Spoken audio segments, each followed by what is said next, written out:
50 درهم 100 درهم مليون 2 المليون، كل واحد عطى شي حاجه وجمعوا الفلوس بجوج دقائق.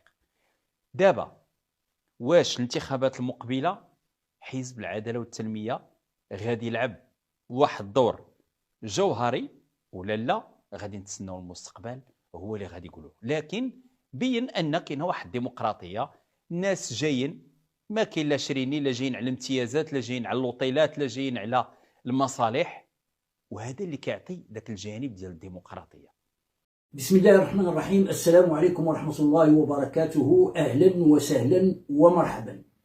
لا حديث هذه الأيام إلا عن بن كيران وحزب بن كيران، حتى أن شي واحد اليوم هذا الصباح هذا سماهم البن كيرانيين، وهذا إن دل على شيء فإنما يدل على الخلعة ترقي مني. يعني الآن كل شيء أصبح مخلوع من عودة بن كيران.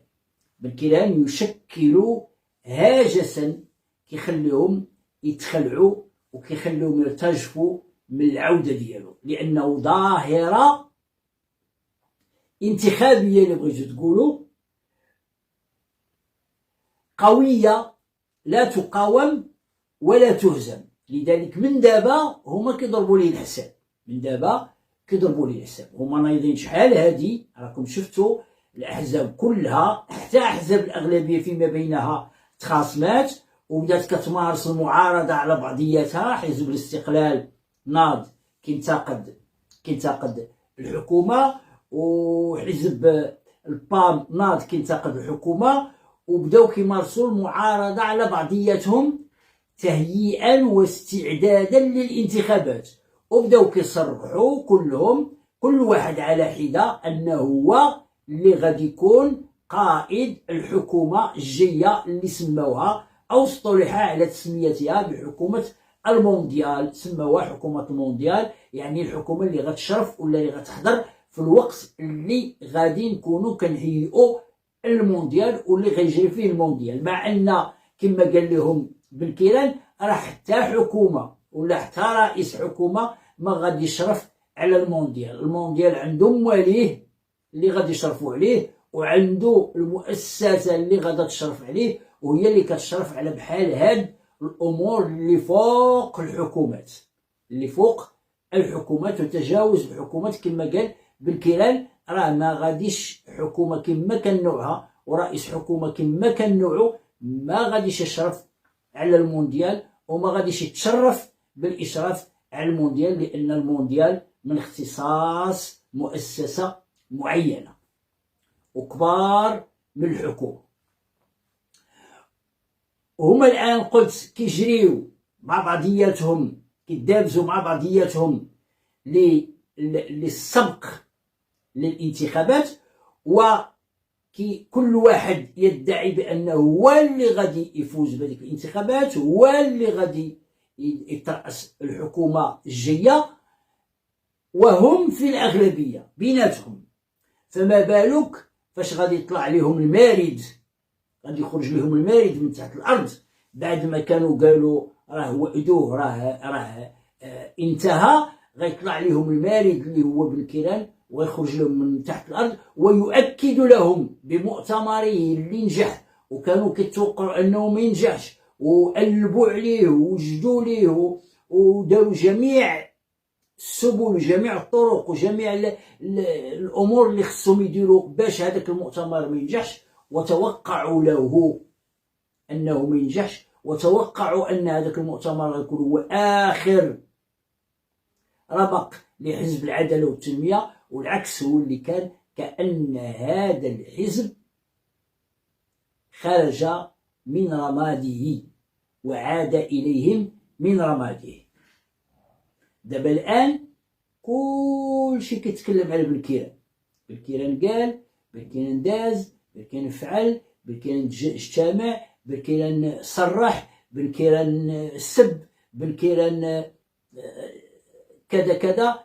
الإعلاميون والسياسيون وحتى المفكرون وحتى المثقفون وحتى المسرحيون كل شيء كيتكلم على بن كيران وعودة بن كيران، وهم متأكدون والأولى شفتي الحالة الآن دابا الآن اللي واقعة دابا على بن كيران وحزب بن كيران، كأنها بحالها تماما بحال البداية ديال 2011 فاش كان حزب العدالة والتنمية غيدخل الانتخابات.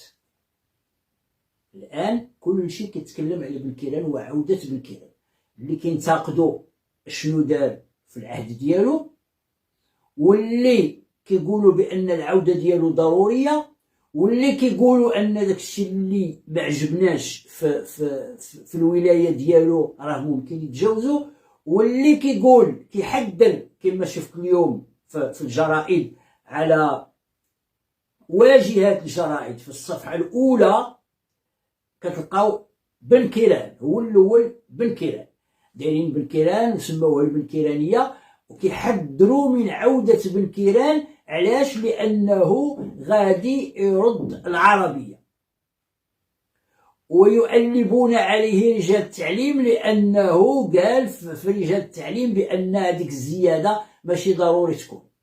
هما كيضحكوا على عباد الله وكيضحكوا على الشعب المغربي، مع أن الشعب المغربي أغلبية الشعب المغربي الآن ينتظر عودة بن كيران.